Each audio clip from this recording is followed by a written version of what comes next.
بسم اللہ الرحمن الرحیم، السلام علیکم۔ آپ دیکھ رہے ہیں میرا یوٹیوب چینل اور فیس بک پیج ثناء الملک۔ سائفر کیس میں عمران خان صاحب اور شاہ محمود قریشی صاحب کی ضمانت منظور ہو چکی ہے۔ یہی سوال منیر فروق نے اپنے پروگرام میں عطا تارڑ کے سامنے رکھا۔ عطا تارڑ صاحب اس پر کیا ری ایکشن دے رہے ہیں، آئیے انہیں کی زبان سنتے ہیں۔ بہت شکریہ منیب صاحب، آپ کے سوال میں ہی جواب جو ہے وہ پنہا ہے۔ یعنی کہ جو بادی و نظر ہے ٹینٹیٹیو اسیسمنٹ آف فیکٹس کے اندر، آپ یہ تو نہیں کہہ سکتے کہ انکریمنیٹنگ ایویڈنس ہی نہیں ہے۔ کیا سپریم کورٹ کے پاس یہ اختیار ہے؟ نہایت ادب سے یہ عرض کروں گا کہ سپریم کورٹ کے پاس یہ اختیار ہے کہ وہ ٹرائل خود کنڈکٹ کرے اور بیل سٹیج پہ یہ حکم نامہ بھی جاری کر دیں اور فرما دیں کہ جی اس میں ہمیں کسی قسم کی انکریمنیٹنگ ایویڈنس نہیں ملی۔ یہ تو آپ ڈیپر اپریسیشن آف فیکٹس میں جا ہی نہیں سکتے۔ تو میں یہ سمجھتا ہوں اور نہایت ادب کے ساتھ کہ یہ وہی سپریم کورٹ ہے جس کے سامنے بلال کدوائی نامی آدمی، جو بیچارہ امریکہ سے پڑھ کے پاکستان کی خدمت کرنے آیا تھا، 11 مہینے اس کی بیل نہیں لگتی تھی۔ آہا چیمہ کی 1.5 سال بیل نہیں لگنے دی گئی، شہباز شریف کی 3 مہینے بیل نہیں لگی۔ تو یہ خان صاحب کی بیل آؤٹ آف ٹرن کیسے لگ جاتی ہے اور اس کی سماعت کیسے ہو جاتی ہے؟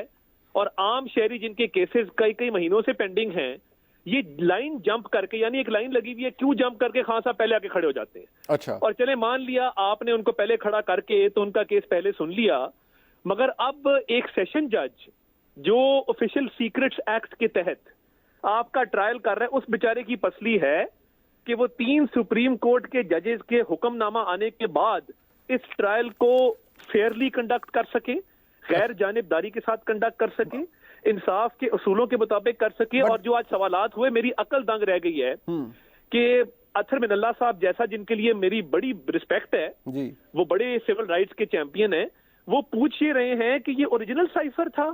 سائفر کا تو مطلب ہی یہ ہے کہ وہ کوڈڈ لینگویج میں آتا ہے، اس کی ٹرانسلیشن کی جاتی ہے، ٹرانسلیشن کر کے وزیر اعظم کو دیا جاتا ہے، مگر اس کا یہ مطلب نہیں ہے کہ جو ٹرانسلیشن کی جا رہی ہے تو وہ سائفر نہیں ہے۔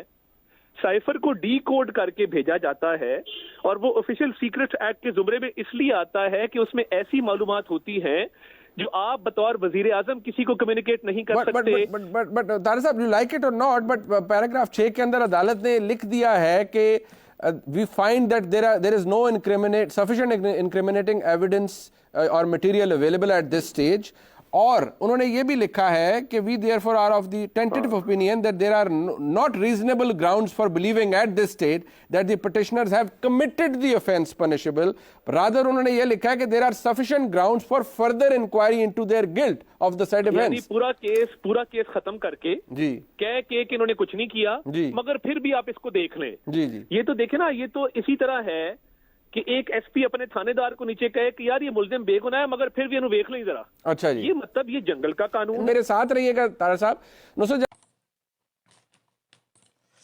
جی، عطا تارڑ صاحب نے اپنا موقف دیا ہے اور ان کو حق ہے کہ وہ اپنا موقف دیں، لیکن افسوس تب ہوتا ہے کہ جب یہ حقائق سے نظریں چراتے ہیں۔ سب سے پہلی بات تو یہ ہے کہ آپ دیکھیں کہ آج ان کو یہ سمجھ آ رہی ہے کہ جو عام شہری ہیں ان کے کیسز 2-3 سال پینڈنگ میں ہوتے ہیں، اور عمران خان صاحب کو کا نمبر پہلے آ گیا اور ان کی ضمانت منظور ہو گئی۔ آج یہ اسی سپریم کورٹ پر الزامات لگا رہے ہیں یا تنقید کر رہے ہیں، جس سے سپریم کورٹ نے ابھی شہباز شریف صاحب پر ان کا کیس چل رہا تھا اور ان کو وزیر اعظم بنا دیا۔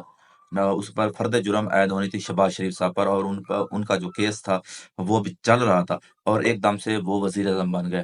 دوسری طرف آپ دیکھیں کہ نواز شریف صاحب کو 4 ہفتوں یا 6 ہفتوں کی ایک بیل ملی تھی، ضمانت ملی تھی، تو وہ 4 سال بعد وطن واپس آتے ہیں، اور شہباز شریف صاحب جو ہیں وہ ان کے ضمانتی ہوتے ہیں، لیکن شہباز شریف صاحب سے بھی نہیں پوچھا جاتا اسی ملک میں، اسی قانون میں۔ ابھی جب نواز شریف صاحب کی واپسی ہوتی ہے تو پہلے وہ کنفرم کرتے ہیں، رانا ثناءاللہ صاحب بھی کنفرم کر چکے ہیں، خواجہ آصف صاحب بھی کنفرم کر چکے ہیں کہ ہمیں اب کسی قسم کو کوئی خطرہ نہیں ہے، ہمیں نواز شریف صاحب کی کوئی گرفتاری نہیں ہوگی۔ ایئرپورٹ پر جا کر ان کو بایو میٹرک ان کو مل جاتا ہے، وہاں ایئرپورٹ پر وہ وہیں سے ہی اپنا بایو میٹرک کر کے پھر وہ آگے چلتے ہیں اور جلسہ گاہ پہنچتے ہیں اور وہ جلسہ کرتے ہیں۔ مطلب ان کے سارے کیسز جو ہیں وہ ایک دم سے ختم ہو جاتے ہیں، ٹھپ ہو جاتے ہیں۔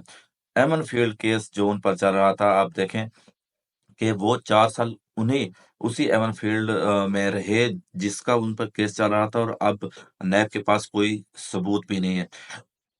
اور جو کچھ اب تحریک انصاف کے ساتھ ہو رہا ہے کہ جو لوگ کاغذات نامزدگی جمع کروانے جاتے ہیں تو ان کے کاغذات چھین لیے جاتے ہیں، دوسری طرف وہ لوگ جو پی ٹی آئی سے لا تعلقی کا اظہار کرتے ہیں تو دوسری پارٹی میں چلے جاتے ہیں، تو ان کے لیے تو ریلیف ہے، لیکن جو لوگ پی ٹی آئی کے ساتھ کھڑے ہیں ان کے ساتھ کیا کچھ ہو رہا ہے یہ پوری دنیا دیکھ رہی ہے۔ تو آج یہ تنقید کرتے ہوئے اچھے نہیں لگ رہے۔ ابھی نصرت جاوید صاحب آگے کیا کہہ رہے ہیں، آئیے ان کی بھی سنتے ہیں۔ فیصلہ عدالت نے دیا ہے، 3 معزز جج صاحبان نے دیا ہے، اور عمران خان صاحب کی بیل ہو گئی ہے، باہر وہ نہیں نکل سکتے عمران خان صاحب کیونکہ نیب کے 2 کیسز کے اندر وہ جوڈیشل پر ہیں۔ بٹ سوال یہ ہے کہ کیا یہ کیس، آپ نے ظاہری بات ہے آپ کور بھی کرتے رہے بہت سی چیزوں کو، آپ کو لگتا ہے کیس تھا اتنا پھوکا کہ اس کا نتیجہ یہ نکلنا تھا؟ منیب بھائی، میں آپ کو بہت سنجیدگی سے بتا رہا ہوں کہ اس کو جس طرح اچھالا گیا، جو تھوڑا بہت میں جب یعنی فارن افیئرس کو کور کرتا رہا ہوں جی، تو اس زمانے میں as a youth food reporter مجھے یہ گما تھا کہ سائفر ایک بہت ہی سیکریٹو اور بڑی ایک سینسٹیو دستاویز ہوتی ہے۔ اب جس طرح انہوں نے اس کو اچھالا تو اس سے تو میں نے کچھ اس طرح کا اندازہ لگایا as an average journalist and شہری کہ یار وہ جیسے وہ کلنٹن کے اوپر کو خفیہ دستاویزات وغیرہ کا ایف بی آئی نے کیس تیار کیا ہے، یہ کو اس طرح کا معاملہ ہے، اور وہ کو بچ نہیں پائے ہیں۔ تو شاید عمران خان صاحب کے خلاف ابھی تک جو الزامات لگے ہیں ان میں سب سے سنگین کیس یہ ہے۔ ایک یہ میں ذاتی طور پر یہ سمجھتا رہا، اور میرے اس خدشے کو زیادہ تقویت پہنچائی ایک امریکن ویب سائٹ ہے انٹرسیپٹ، جس نے یہ دعویٰ کیا کہ ایگزیکٹ سائفر یہ تھا۔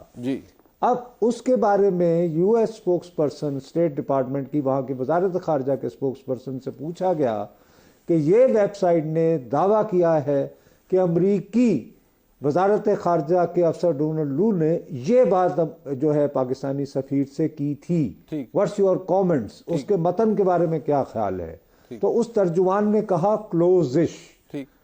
مطلب یہ کہ کلوزش کا مطلب یہ تھا کہ یہ جو گفتگو ہے یا جو پیغام آیا تھا اسد مجید خان صاحب کا وہ لیک ہو گئی ہے انٹرسیپٹ کو۔ میں نے اس کی وجہ سے میں مزید گھبرا گیا، لیکن اب اندازہ ہو رہا ہے کہ نہ صرف یہ کہ یہ کیس بنانے والے یا تو کمپلیسٹ تھے، یا تو نواز شریف صاحب کو یہ پیغام دینا مقصود ہے کہ بھائی صاحب آپ کو جس طرح جو کیا تھا بس اسی طرف چلیں، ورنہ یہ بھی ہو سکتا ہے، یا یہ کہ واقعتاً انکمپیٹنٹ ہیں۔